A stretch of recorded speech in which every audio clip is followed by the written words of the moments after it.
Hi friends, welcome back to Manyam official. Friends, ఈరోజు నేను life saving health tip చెబుతున్నాను. తప్పకుండా ఈ వీడియో ఎండ్ వరకు చూడండి. ప్రతి ఇంట్లో డయాబెటిక్ పేషెంట్లు ఉంటున్నారు.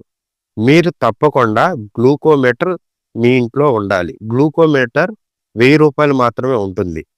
ఈ గ్లూకోమీటర్ ఎందుకు అంటే ప్రతి డయాబెటిక్ పేషెంట్ ఇన్సులిన్ ఇంజెక్షన్ కానీ లేదా టాబ్లెట్స్ కానీ తప్పకుండా వాడతారు. వీళ్ళు ఏదైనా నైట్ టైంలో కానీ లేదా పగల టైంలో కానీ సడన్గా షుగర్ హెచ్చు తగ్గుల వలన అన్కాన్షియస్ అయిపోతారు.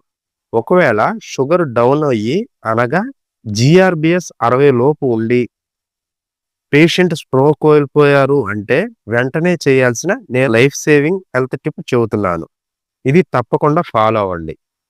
మీ ఇంట్లో షుగర్ తప్పకుండా ఉంటుంది. తక్కువ వాటర్లో ఎక్కువ షుగర్ యాడ్ చేసి దాన్ని కరిగేలాగా చేసి పేషెంట్కి కొద్దిగా పట్టించండి. ఇలా పట్టించడం వలన షుగర్ లెవెల్స్ నార్మల్కి వచ్చి పేషెంట్ స్టేబుల్ అవుతారు. అలా కాకుండా మీరు డిలే చేసినా లేకపోతే హాస్పిటల్కి దూరంగా ఉంది తీసుకెళ్ళటం లేట్ అయినా సరే పేషెంట్ చనిపోయే అవకాశం